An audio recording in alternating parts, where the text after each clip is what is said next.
Alhamdulillahi Rabbil Alamin. Wassalatu wassalamu ala nabina Muhammadin wa ala alihi wa sahbihi ajma'in. Amma ba'd. Alors pour ce quatrième cours, on termine notre deuxième vers que nous avions entamé hier. Deuxième vers du poème qui comprenait le nom Al-Hafiz, Al-Hafiz. On s'était arrêté là. Reste à voir Al-A'la, Wal-Ali, Wal-Malik, Wal-Malik, Wal-Mawla, Wal-Wali. Alors pour les demandes à la fin du cours, Inch'Allah. Donc la Sheikha nous a dit Al-Ali, Al-A'la. Vous rencontrez encore la même racine qui provient de Al-Ulu, l'élévation, ce qui est élevé. Donc avec bien sûr une différence de taille, c'est que Ali, Al-Ali, on pourrait le traduire comment? Qui sait comment on traduit Al-Ali? Qu'est-ce que ça veut dire le prénom Ali? Peut-être que dans votre famille, vous avez des hommes qui s'appellent Ali, qu'on dit en français Ali, A-L-I, Ali, mais ça vient de là, Ali, Ali, voilà. Al-Ali, c'est le très élevé, le très haut. Et à votre avis, Al-A'la, qu'est-ce que ça signifie quand vous dites dans vos sujoud, Subhana Rabbiyal A'la? Bravo. Al-A'la, le plus haut. Mais normalement, A'la, il est à la wazni af'al. Af'al, c'est normalement af'al min fulan wa fulan. Ana akbar minka. Moi, je suis plus grand que toi. Je suis plus élevé que tel et tel. À votre avis, pourquoi on ne dit pas A'la min jami'il alamin? On dit huwal a'la, c'est le plus haut. Et c'est la même chose que lorsque vous dites Allahu Akbar. Quand on traduit mot à mot, purement mot à mot, sans faire d'effort, qu'est-ce que ça veut dire Allahu Akbar?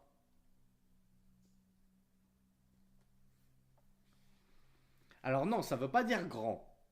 Ça veut dire Allah, non, ça ne veut pas dire le plus grand. J'ai pas dit Allah al-Akbar. Allahu al-Akbar, oui, ça veut dire Allah le plus grand est le plus grand. Mais nous, quand on rentre en prière, qu'est-ce qu'on dit? On dit juste Allahu Akbar. Allah est plus grand, mais même en français, on se dit il manque quelque chose. Il est plus grand que quoi? Eh bien, dans la langue arabe, si on ne précise pas la suite, c'est pour dire, comme nous le disait le frère Anisso, que c'est mutlaqan, c'est-à-dire il est plus grand que min kulli shay wa min kulli ahad. Il est plus grand que tout, que toute chose, que tout être. Allah est plus grand que tout autre que lui. Il est plus grand que le trône qui est lui-même la plus grande des créatures. Donc Allahu Akbar, ça nous suffit. Quand on dit Allahu al-A'la, ça veut dire Allah c'est le plus haut. Il est plus haut que tout, même que sa créature la plus haute. Donc nul n'est au-dessus d'Allah subhanahu wa ta'ala. Donc le shir, en explication, nous dit Al-Ali ou Al-A'la, Alladhi lahu al-ulu wal-mutlaq. Allah c'est Al-Ali, le très haut, Al-A'la, le plus haut, c'est-à-dire qu'à lui appartient l'élévation absolue. Qui se souvient ce qu'on avait vu par rapport à l'élévation absolue? L'élévation absolue, elle concerne notamment trois choses, trois caractéristiques, trois catégories. On l'a vu dans la playlist 200 questions-réponses et on l'a vu dans notre série de cours en direct, la dernière qu'on a donnée. Alors, personne ne voit? Si je vous dis uluwu dhat, wa uluwu qadr, wa uluwu sha'n, ça ne parle à personne?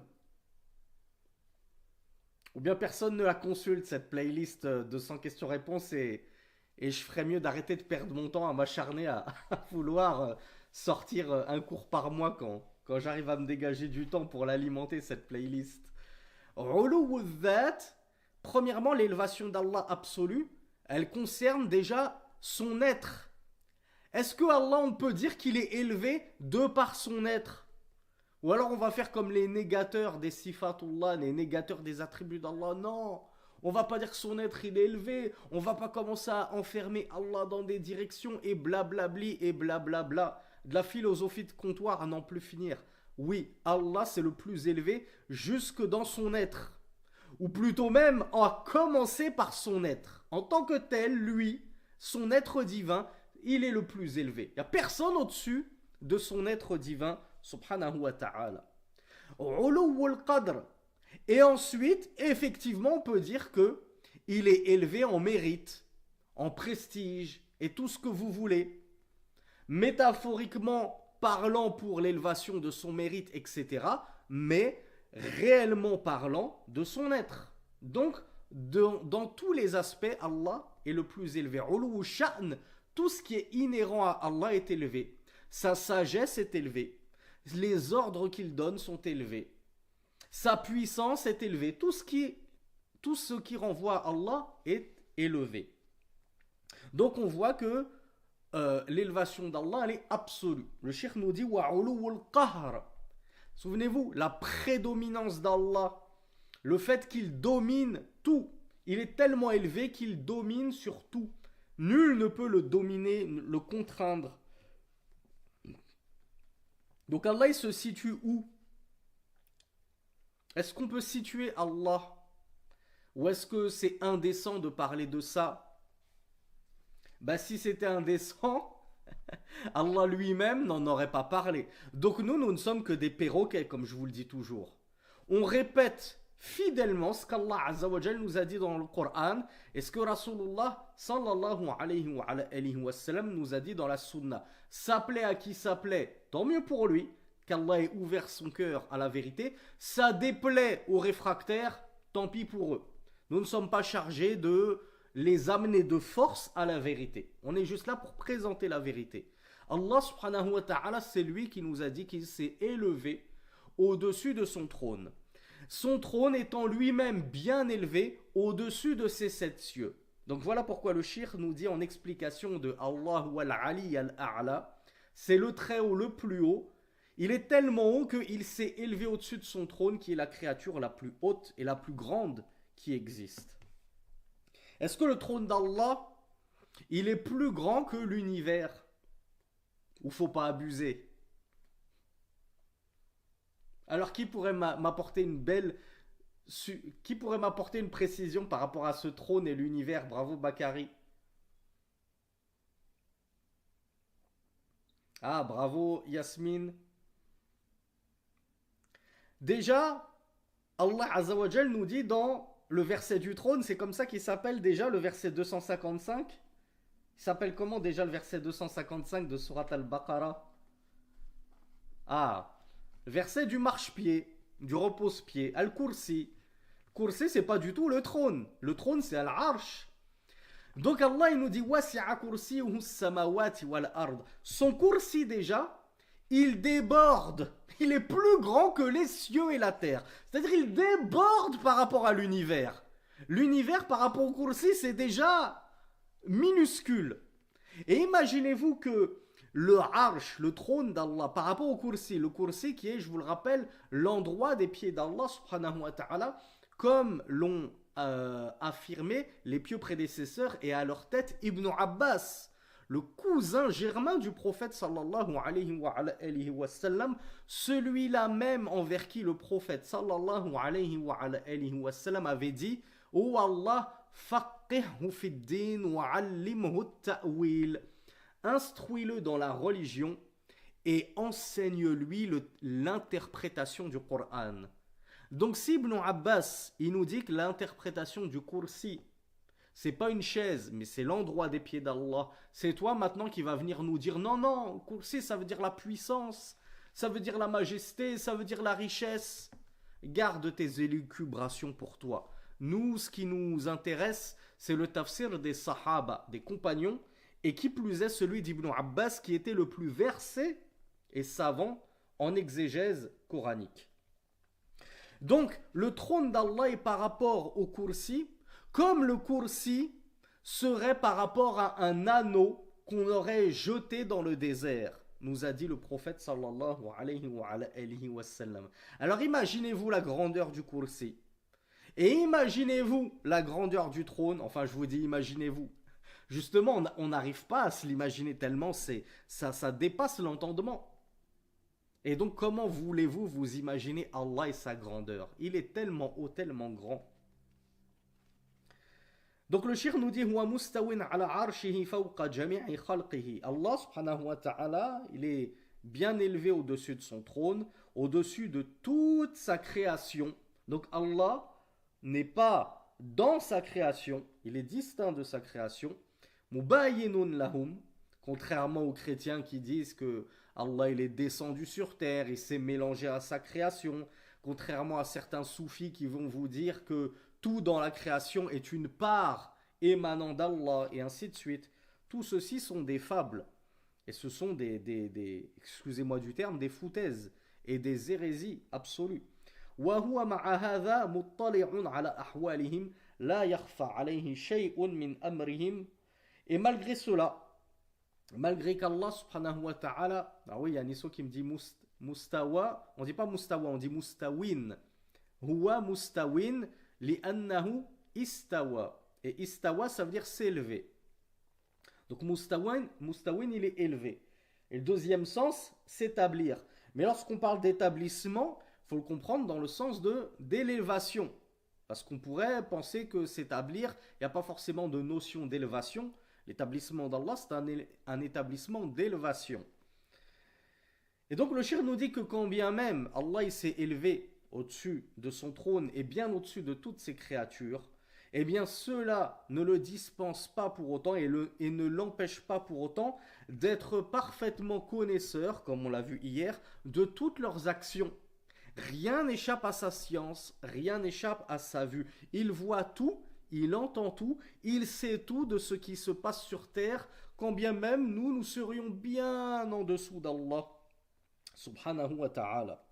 Al-a'la ala wazni af'al at-tafdil.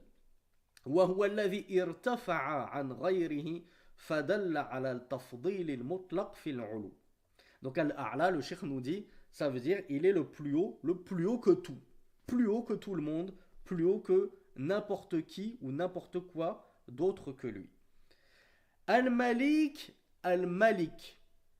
Alors, qui connaît la différence entre Malik et Malik? Comment est-ce qu'on pourrait le traduire? Al-Malik. Déjà Malik avec un ya ou mad. Malik. Et ce n'est pas Malik. On a dit Malik, c'est pas un nom d'Allah. Selon Ibn Uthaymin, le Sheikh Al-Kouari, le Sheikh Mubarak et Sheikh Al-Usaymi et d'autres et beaucoup d'autres sheikhs. Donc Malik, ça vient de Al-Mulk. C'est quoi Al-Mulk? La possession, la royauté. Al-Malik, c'est celui qui possède, qui a la possession absolue. Al-Malik, celui qui possède tout. Donc Allah, c'est le possesseur suprême. Qu'est-ce que ça veut dire possesseur suprême? Il te possède toi, ta vue, ton ouïe, ton cœur, tes biens, tes enfants, tes parents, la terre, les cieux, les animaux, les djinns, le trône, les anges. Rien n'appartient pas à Allah. Tout lui appartient. Absolument tout. C'est le possesseur absolu. Est-ce que le diable, il appartient à Allah, Satan? Oui, même Satan n'est rien d'autre qu'un esclave d'Allah et un serviteur d'Allah. Bon gré mal gré lui, il est la pleine propriété d'Allah. Tandis que Al-Malik, c'est le roi.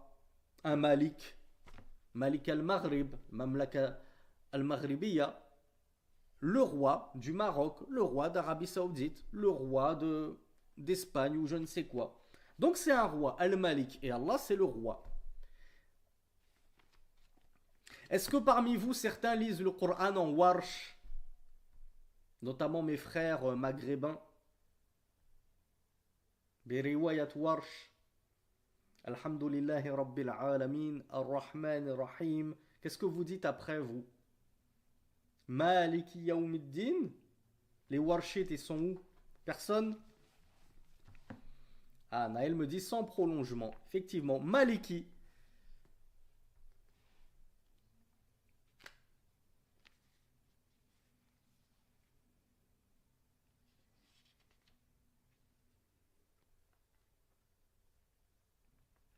Donc le chien nous dit هذان الاسمان دالان على أن الله سبحانه وتعالى ذو الملك.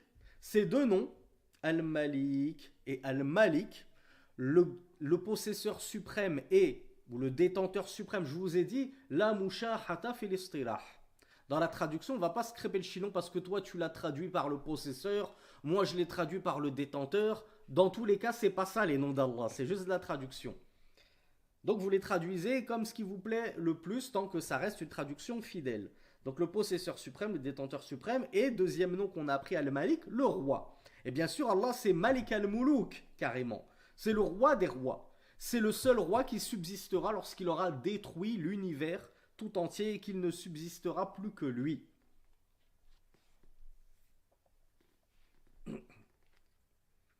Donc c'est le propriétaire et le détenteur de la royauté, ay al-malik li jami' al-ashya al-mutasarrifu fiha bila mumana'a. Quand on est le possesseur absolu et qu'on est le roi des rois, vous pensez que on fait ce qu'on veut dans son royaume sans avoir de compte à rendre à qui que ce soit, ou on a des limitations et on a des interdits, il y a des choses qu'on ne peut pas faire, il y a des choses qu'on ne peut pas prendre, on ne peut pas agir comme bon nous semble. Mais Allah, puisque c'est le possesseur ultime et c'est le roi des rois, dans son royaume, et qu'est-ce que le royaume d'Allah? C'est tout autre qu'Allah.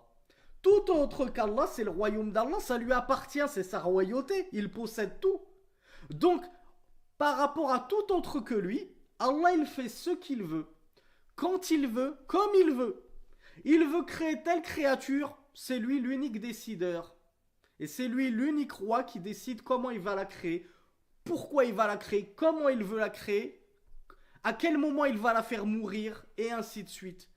Il décide quand est-ce que la pluie elle tombe sur terre. Il décide quand est-ce qu'il va toucher de sécheresse tel pays. Il fait absolument ce qu'il veut dans son royaume. Il n'a de compte à rendre à personne, et personne ne peut s'opposer à ses décisions, à ses ordonnances de roi.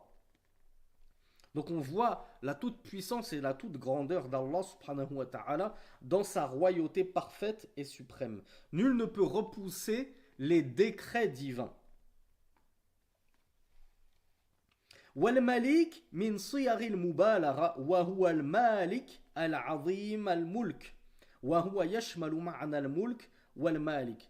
Et le cheikh ici nous dit al-Malik, ça fait partie des, comme on l'a expliqué hier, des figures de, comment on appelle ça, linguistiques qui connotent, comme on avait dit déjà, l'amplification, l'accentuation, pour dire c'est encore plus fort que le simple roi. Al-Malik, c'est vraiment c'est plus fort. Moi, par exemple, je peux dire, je possède un crayon.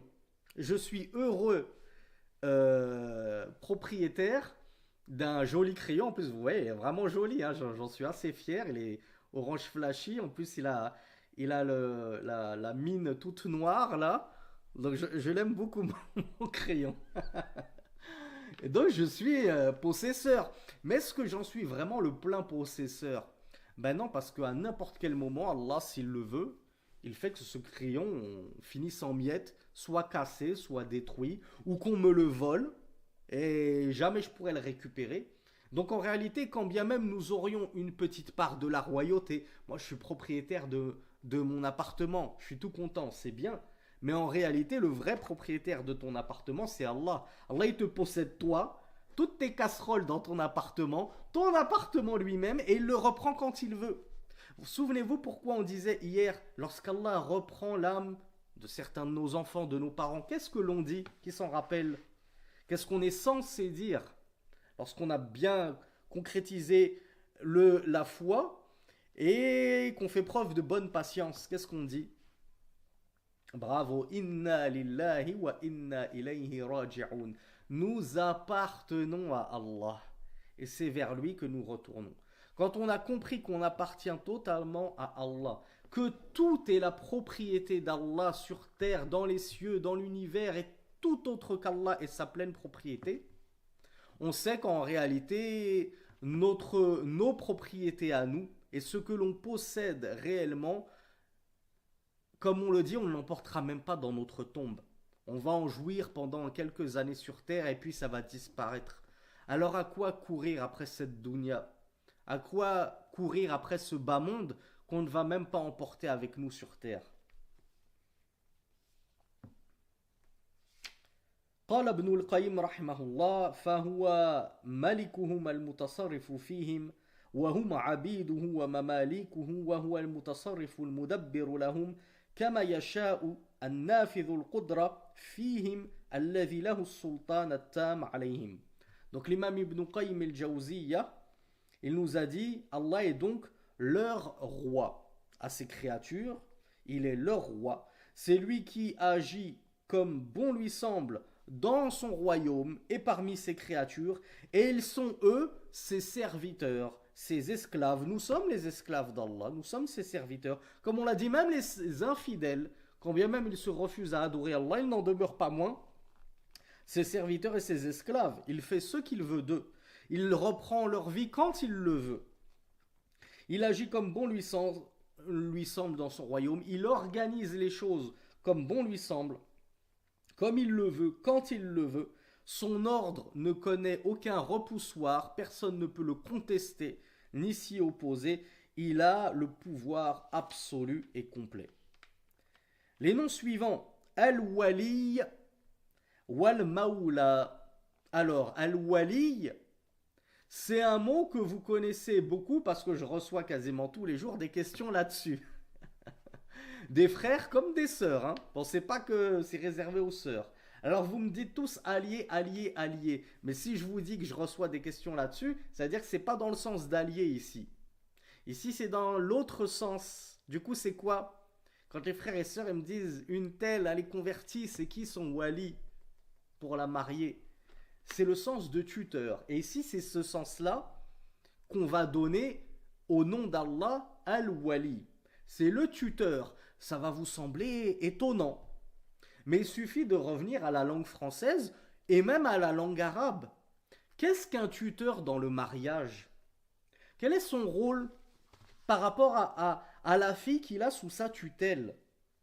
Alors Bakary me dit c'est son responsable légal.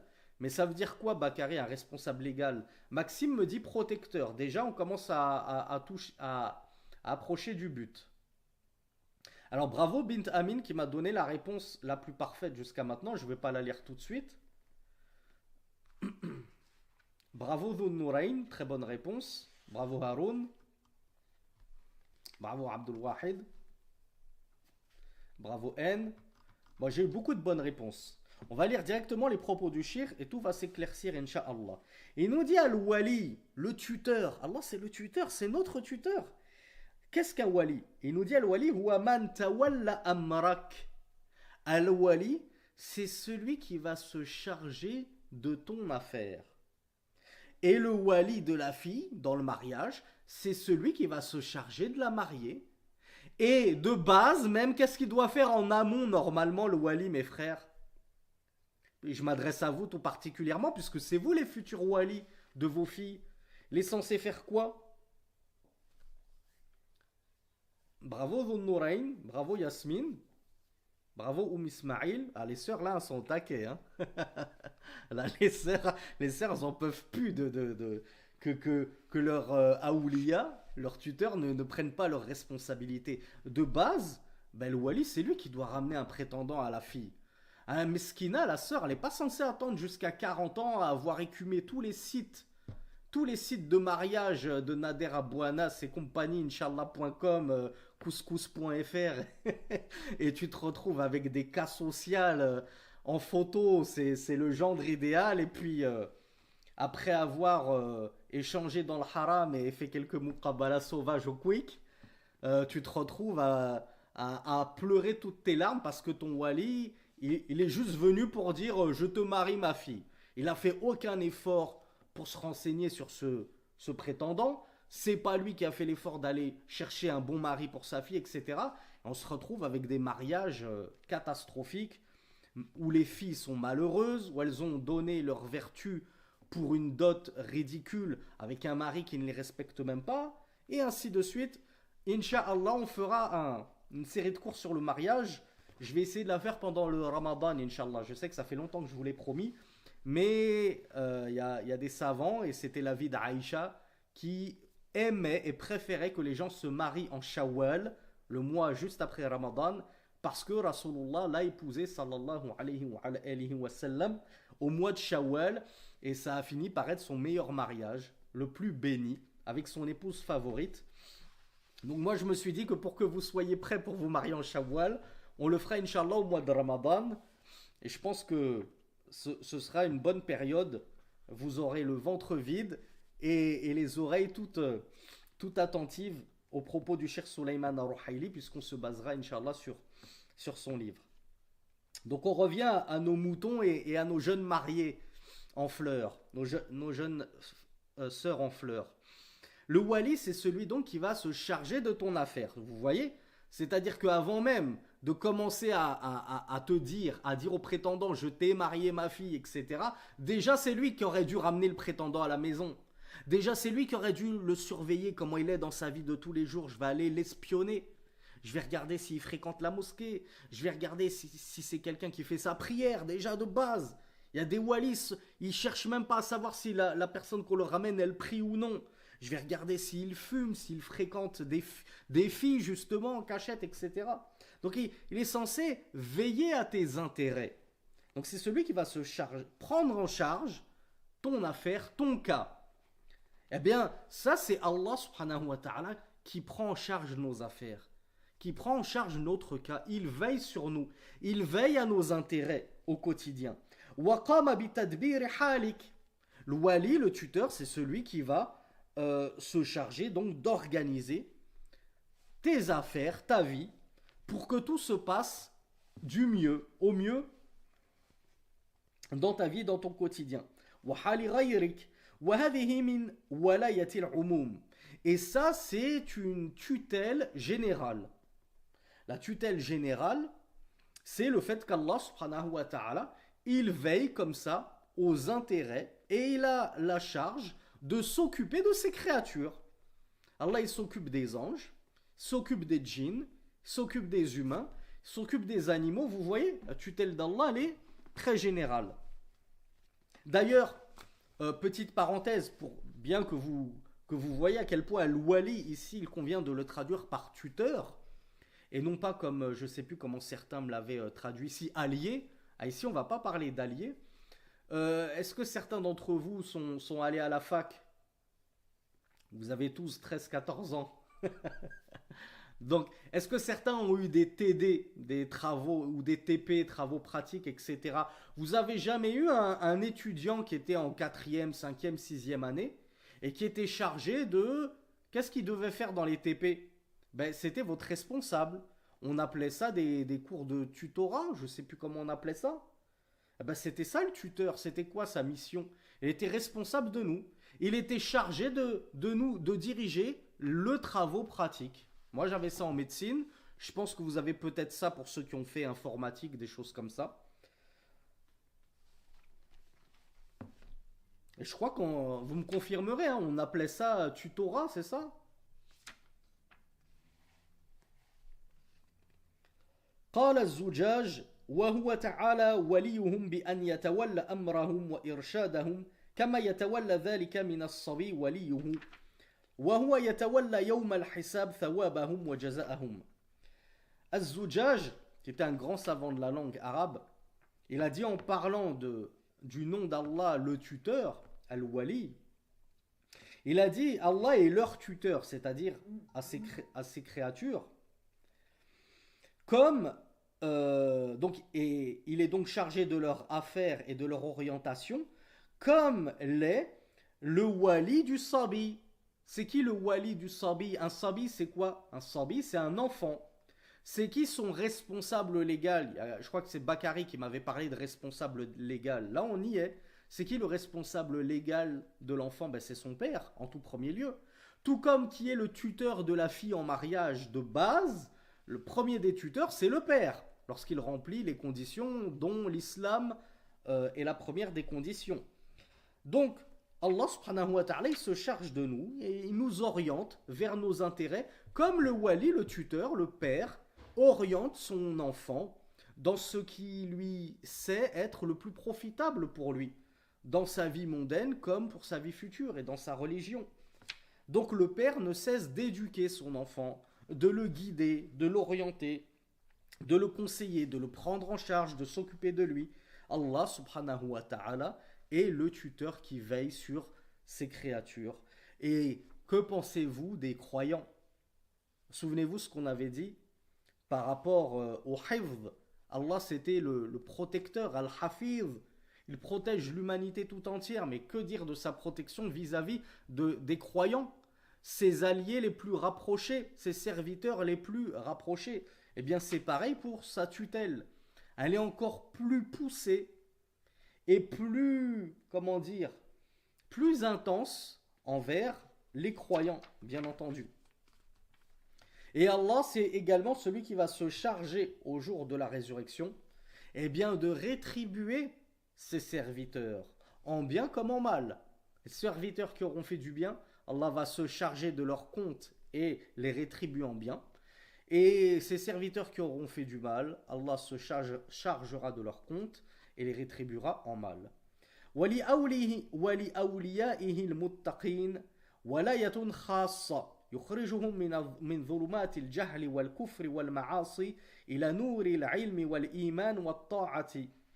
Et concernant les croyants tout particulièrement, comme on l'a dit, la tutelle d'Allah va être encore plus poussée, encore plus, comment dirais-je, encore plus renforcée, bienveillante, oui effectivement. Et donc, cette tutelle-là, il va tellement bien s'occuper de nous, bien veiller sur nous, qu'il va déjà nous faire sortir des ténèbres de l'ignorance et de la mécréance, bien entendu, et des péchés, vers la lumière de la science, de la foi et de son obéissance. Donc plus on va être un bon croyant, et plus Allah va veiller sur nous avec bienveillance. Regardez ce cercle vertueux. Plus tu es bon envers Allah, obéissant envers Allah, et plus il va veiller sur toi pour te faire sortir de tes petits travers, de tes péchés, du koufr. Et vous savez que quand on parle de koufr, il y a le grand koufr et le petit koufr. Al-koufr akbar ou al-koufr asghar. C'est pas parce que tu es croyant que tu es à l'abri du koufr. Tu peux tomber dans la petite mécréance. Tu peux tomber dans la bid'a, l'innovation. Tu peux tomber dans les péchés, la transgression. Donc quand tu fais des efforts pour te rapprocher d'Allah, eh bien Allah accentue sa surveillance et sa bienveillance vis-à-vis de toi. Et tel un tuteur, il va continuer à t'augmenter en guidée. Et donc tu ne vas cesser, toi, de l'adorer de la meilleure des façons. Et lui ne va cesser de veiller sur toi de la meilleure des façons. Et c'est un cercle vertueux qui ne se termine jamais. Allahumma barik. Wal Mawla. Alors, là, on passe à un autre nom qui est Al-Mawla. Qu'est-ce que ça veut dire Al-Mawla?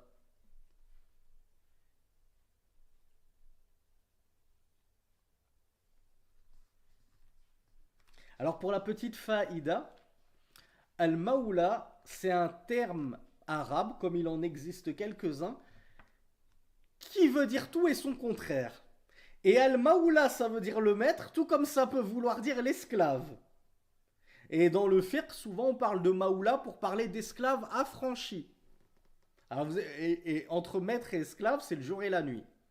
Allah subhanahu wa ta'ala, vous vous doutez bien que al-maoula ici, elle concerne le fait qu'il est notre maître. Donc qu'est-ce qu'il nous dit le shir? Il nous dit wal maoula huwa man tarkunu ilayhi wa ta'tamidu alayhi wa tahtami bihi 'inda ash-shada'id wal-rakha wa fi as-sarra'i wad-darra wa hadhihi من ولاية الخصوص قال بعض أهل العلم فالمولى يدل على الولاية الخاصة وهي تكون لبعض خلقه دون بعض والولي دل في أغلب النصوص على الولاية العامة ومعناهما متقارب.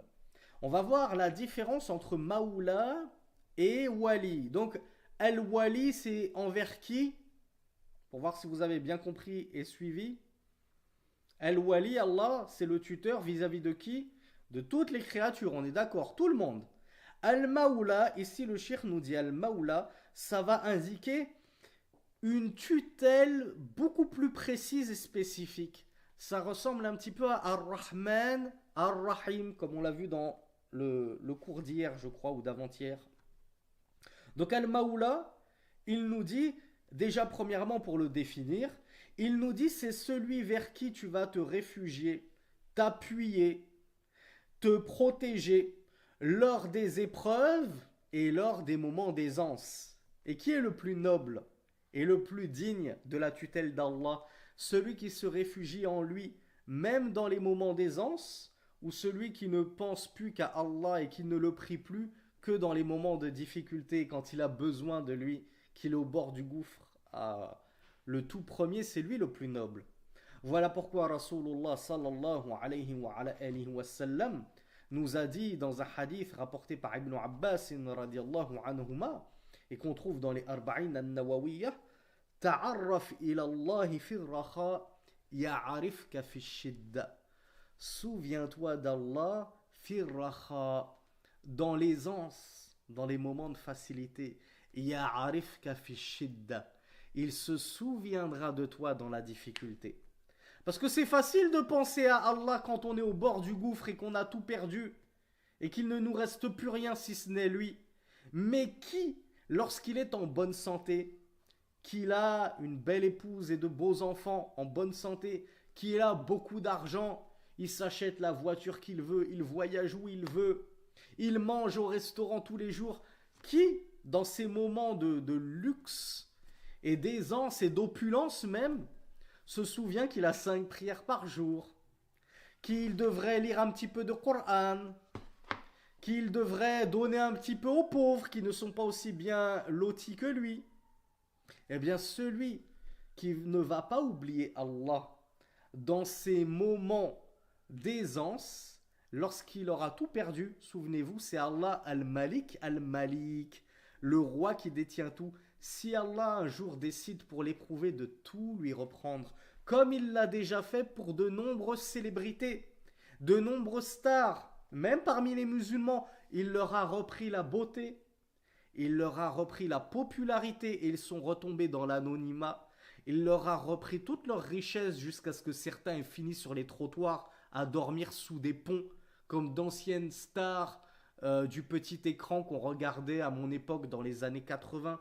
Ils leur ont repris tous leurs biens, ils leur ont repris la santé, comme ce millionnaire musulman qui, lorsqu'il a appris qu'il était atteint d'un cancer et qu'il allait bientôt mourir, s'est mis à dépenser fi sabilillah tout son argent. Il s'est lancé dans le caritatif, etc. Donc n'oubliez jamais qu'Allah Azza wa Jal à n'importe quel moment peut tout vous reprendre. Alors ne l'oubliez pas dans vos moments d'aisance et d'opulence et de facilité, afin qu'il se souvienne de vous lorsque vous aurez besoin de lui, plus que de n'importe qui d'autre. Donc le cheikh nous dit, c'est lui Al-Maoula, c'est lui ce maître vers lequel on se réfugie, on se tourne dans les moments de difficulté, mais aussi dans les moments d'aisance, dans la facilité comme dans l'adversité. Et ceci, ça va être une tutelle, une wilaya qui est khassa, qui est particulière. Al-Maoula, Allah c'est le maître de qui? Eh bien certains savants ont dit c'est le maître des croyants.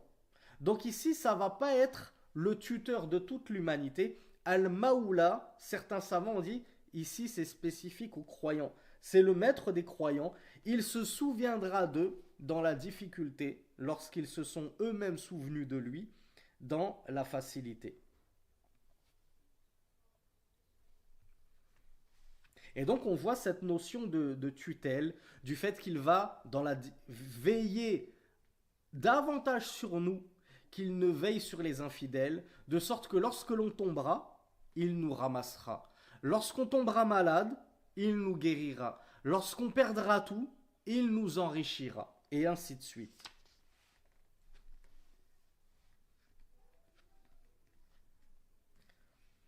Ensuite, Al-Akram, Al-Karim. Alors, qu'est-ce que vous remarquez? Même construction que le vers précédent, Al-Malik. Non, c'était Al-Ali, Al-A'la. Ici, c'est Al-Akram, Al-Karim. Qui se souvient ce qu'on avait dit sur Al-Karim? Bravo. Donc Al-Karam, c'est la générosité. Donc Al-Akram, qu'est-ce que ça veut dire? Le plus généreux. De base, c'est Huwa akramu min. Il est plus généreux que. Mais là, c'est carrément, il est plus généreux que tout autre que lui. Donc c'est le plus généreux. Allahu al-Akram. Wa huwa al-Karim. Et il est très généreux. Wal-Razzaq, wal-Bari, wal-Khaliq, wal-Khallaq. Donc ça, c'est pour juste citer le vers en entier. J'espère qu'on aura le temps de tous les faire durant ce cours. Donc Al-Karam, لفظ جامع للمحاسن والمحامد لا يراد به مجرد الإعطاء بل الإعطاء من تمام معناه. Alors vous m'avez tous traduit par la générosité. Qu'est-ce que vous comprenez par générosité? Ça touche à quel domaine tout particulier la générosité?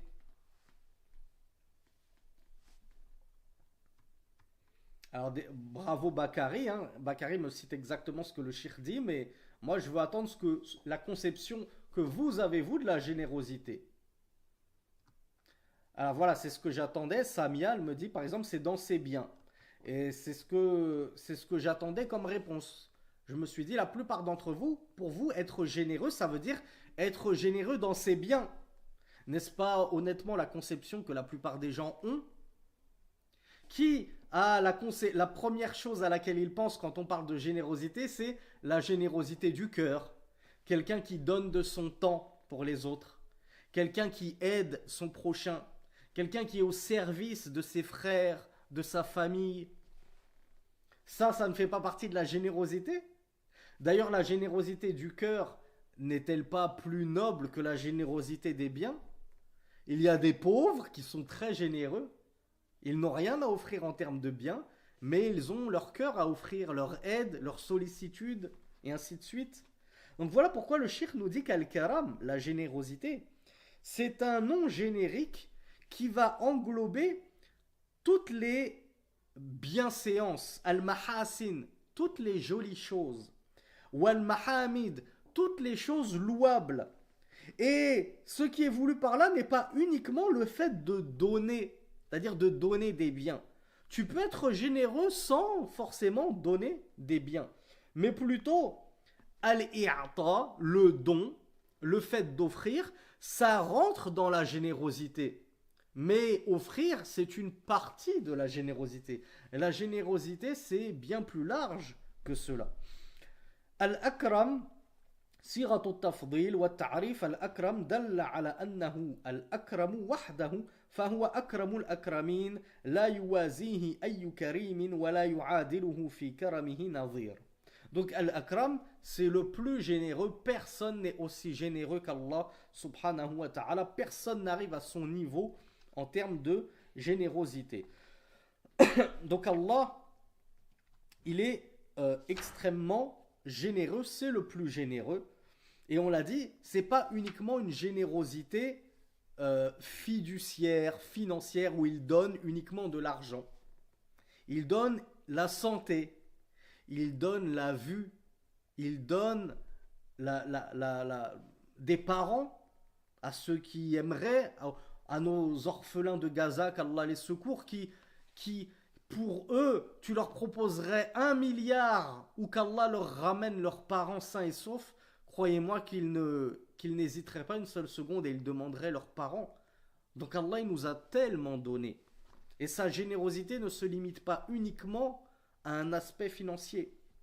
Huwa ar-raziq ar-razzaq. Alors, différence entre raziq et razzaq. Maintenant, je pense que vous commencez à l'apercevoir. Raziq, c'est celui qui pourvoit à la subsistance, certes. Et c'est quoi Razzaq? Siratul Mubalagha. C'est une amplification du terme. Ça veut dire c'est le très grand pourvoyeur à la subsistance. Bravo. Donc un rizq, c'est la subsistance. هو العطاء الجاري سواء كان أخرويا أو دنيويا. Alors c'est quoi le rizq? Subsistance. Qu'est-ce que ça signifie la subsistance?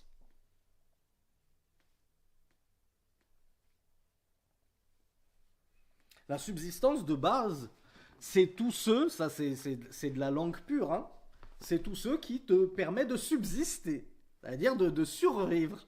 Donc déjà, la subsistance, ben, c'est boire, c'est l'alimentation, c'est la boisson, et c'est la monnaie trébuchante. Hein, la boisson ne tombe pas du ciel, les kebabs sauce samouraï ne tombent pas du ciel.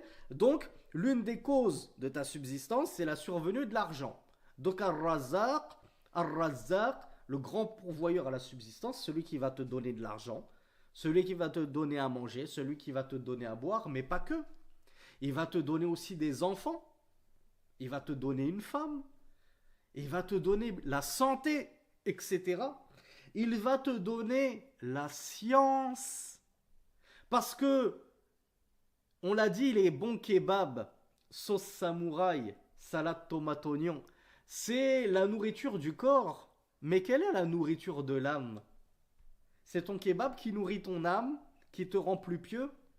La nourriture de l'âme, c'est la science, c'est la foi, c'est étudier sa religion, devenir un meilleur musulman. Et qui donne tout ceci si ce n'est Allah? C'est grâce à toi que tu es pieux. Donc Allah Azza wa Jal, c'est lui qui va t'augmenter en science. C'est lui qui va t'augmenter en foi. C'est lui qui va placer dans ton cœur cette avidité que tu as à suivre des cours jusqu'à 9h30 du soir sur Zoom avec l'autre fanfaron et sa chemise bleue, alors que tous mes potes ils sont en train de regarder la finale Manchester vs Real Madrid, je sais pas quoi, où ils sont tous sur Call of ou je sais pas quoi. Mais ça, c'est une grâce d'Allah immense. C'est une subsistance d'Allah subhanahu wa ta'ala sans égal d'avoir placé dans ton cœur cette étincelle de foi qui brûle, qui brille et qui te donne envie d'apprendre ta religion, de devenir meilleur musulman, d'en connaître davantage sur ton créateur. Parce que c'est ça qui t'emmènera au paradis, incha'Allah.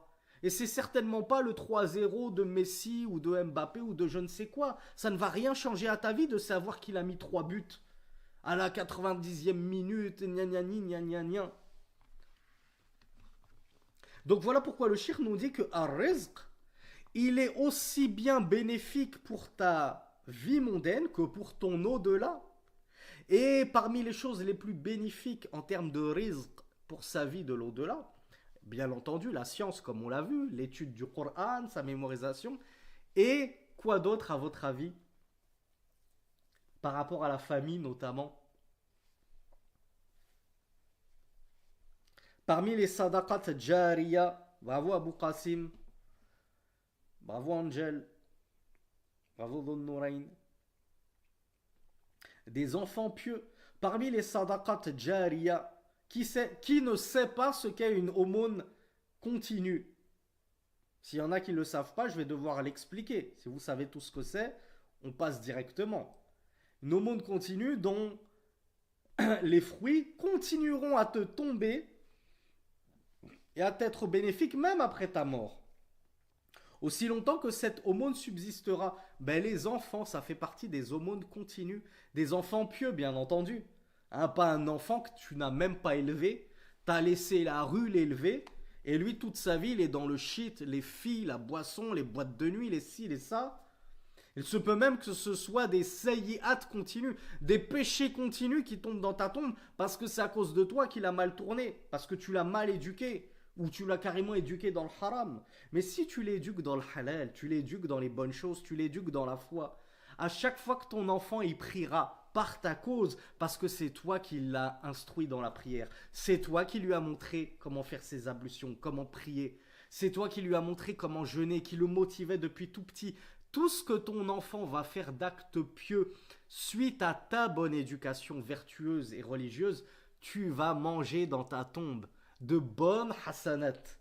Et au jour dernier, tu vas avoir toutes ces hasanat que tu ne reconnaîtras pas. Et tu diras, mais d'où me viennent ces bonnes actions? Je ne les ai pas œuvrées. Et on te dira, ça c'est tes athar. Ça ce sont tes traces. Ça c'est les traces que tu as laissées derrière toi. C'est ta progéniture. Donc tout ça rentre dans ar-rizq.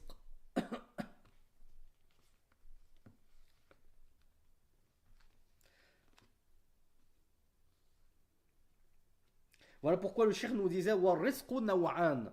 La subsistance, elle est de deux types. Zahirun lil abdan. Il y a une subsistance apparente qui nourrit en apparence le corps, kal-qut, comme l'alimentation. Wa batinun lil qulub. Et tu as une subsistance qui nourrit l'intérieur, qui va nourrir les cœurs. Wan nufus et les âmes, kal ma'arif, comme les différentes connaissances de la religion, bien entendu. Wal ulum, les sciences bénéfiques. والرزاق مبالغة في الدلالة على الوصف لكثرة الفعل وهو أبلغ من الرازق فهو يدل على كثرة الرزق والمرزوق. Donc الرازق, ça indique qu'Allah Azza wa Jal donne beaucoup de subsistance et que la subsistance qu'il répand, elle est nombreuse. Et Ar-Razzaq, l'il-mubalagha pour l'exagération, pour l'amplification de ceci. Et devons-nous rappeler que Allah huwa raziqu wa razzaq li khalqihi ajma'in al-mutakaffilu bir-rizq li kulli al-alamin. Est-ce que Allah il est raziq uniquement pour les croyants? Non. On l'a dit dans les cours précédents, même les infidèles, il subvient à leur subsistance. Même les animaux, même le poisson dans l'eau, c'est Allah qui leur met à disposition des petites bêtes, des petits insectes pour qu'ils puissent se nourrir. Il n'a omis la subsistance à aucune bête sur terre.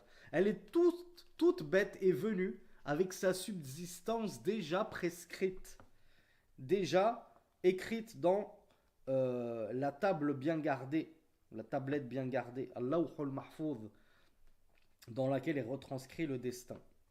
Al-Bari'u, qui est le champion de la soirée, qui va me trouver la traduction de Bari'u. Même approximative.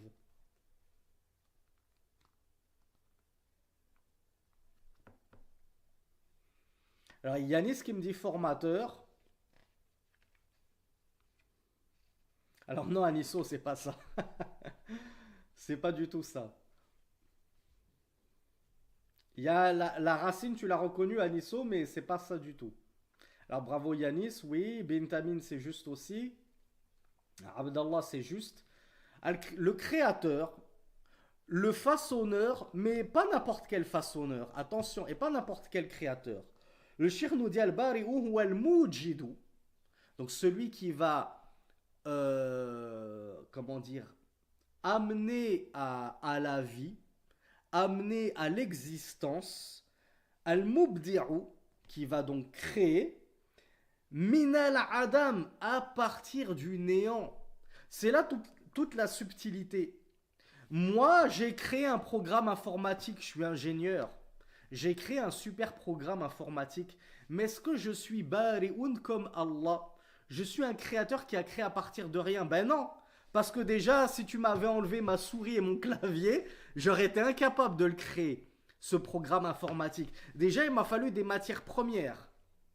Et déjà, il m'a fallu Windows ou Java, je sais pas, hein, j'ai pas trop de notions, mais il m'a fallu un logiciel déjà pour créer ce logiciel lui-même. Ah, je l'ai pas créé à partir de rien. Moi, je suis un artisan potier. J'ai plein de poteries très jolies dans ma vitrine, mais je les ai pas créées à partir de rien. J'ai pas dit kun fakana, j'ai pas juste dit soit, deviens, et hop, elles sont apparues comme ça, sans que je n'ai eu besoin d'aller chercher de la terre et de l'eau et d'en faire de l'argile pour ensuite la façonner. Donc regardez comme la création de l'humain elle n'a rien à voir avec la création d'Allah. Et c'est pour ça qu'on vous dit toujours dans le tawhid des asma wa sifat, Allah subhanahu wa ta'ala, dans ses noms et ses attributs, il n'a pas de similitude avec les noms et les attributs de ses créatures. Oui, Allah il s'appelle le créateur, mais moi aussi j'ai déjà créé un joli robot en Lego. Ouais, mais ces Lego, c'est toi qui les as créés. Hein, si ton papa il t'avait pas acheté ces Lego, t'aurais rien créé du tout. Qu'est-ce que tu fanfaronnes que t'es un créateur? Donc Allah, lui, il crée à partir du néant. Il n'a pas besoin qu'on lui donne des outils, de la matière première pour créer. Il dit kun, il a juste à dire soit, et la chose devient. Et comme me le dit très justement Idriss, nous en réalité on est des assembleurs. C'est très juste Idriss. On n'est pas des créateurs, on est des assembleurs. On assemble des pièces déjà. Hein, les grands scientifiques, les grands médecins qui se vantent d'avoir créé la brebis Dolly. Alors je pense que vous êtes trop jeune pour savoir de qui il s'agit, mais c'était la première brebis créée à partir d'un clonage d'ADN. Donc ils se vantaient d'avoir créé. Ils n'ont rien créé du tout. Cet embryon, c'est pas vous qui l'avez créé. Subhanallah. Et, excusez-moi du terme, l'utérus dans lequel ils ont implanté cet embryon, c'est pas eux qui l'ont créé. Ils ont dû l'implanter quelque part dans quelque chose de déjà créé pour donner soi-disant la vie. Donc regardez comme en fait nous sommes, je vais même aller plus loin que Idriss, on est des bricoleurs du dimanche. Faut arrêter de se prendre pour des génies et des créateurs. Allah Azza wa Jal nous dit, ils ne sont même pas capables de créer une mouche. Une mouche, t'es pas capable de la créer. Et tu t'enorgueillis face à Allah subhanahu wa ta'ala. Elon Musk qui nous a créé des robots super perfectionnés qui parlent, on dirait que tu parles à un vrai humain, mais ces robots, il les a créés du néant, où il a eu besoin de plastique, de métal, d'acier, de composants, de transistors, et ainsi de suite.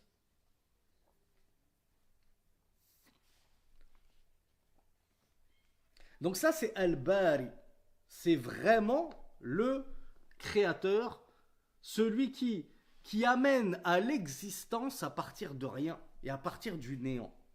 Al-Khaliqu al-Khallaq. Al-Khaliqu, encore une fois, on le traduit par le créateur. Et honnêtement, je ne sais pas trop comment on pourrait opérer la différence entre Bari et Khaliq en français. Si vous savez trouver des synonymes pour distinguer les deux, mais dans les deux cas, ça indique la même chose. هو المبدع للأشياء وموجدها على غير مثال سابق بتقدير وعلم سابق والخلاق من أفعال المبالغة على وزن فعال ويدل على كثرة خلق الله سبحانه وتعالى وإيجاده كما وكيفا وهذان الاسمان لا يجوز إطلاقهما بالألف واللام إلا على الله سبحانه وتعالى لا يشاركه فيهما أحد. Alors on s'arrêtera là Inch'Allah parce que je vois qu'on a atteint notre heure de cours. Donc Al-Khaliq Al-Khallaq, le créateur, le très créateur, je ne trouve pas plus sophistiqué que ça comme terme de traduction. C'est celui donc qui va créer, donc mettre, apporter à l'existence les choses sans qu'elle n'ait été précédée par un modèle. C'est-à-dire que quand Allah subhanahu wa ta'ala, il a créé, il a été khaliqul insan, il a été khaliqu Adam, il a créé Adam, notre père.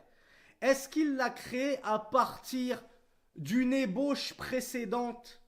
Il avait une création précédente, comme Darwin et les loufoques, les vieux cinglés, qui prétendent qu'on descende du singe et que non, en fait, il y a un ancêtre commun entre nous et le singe, etc.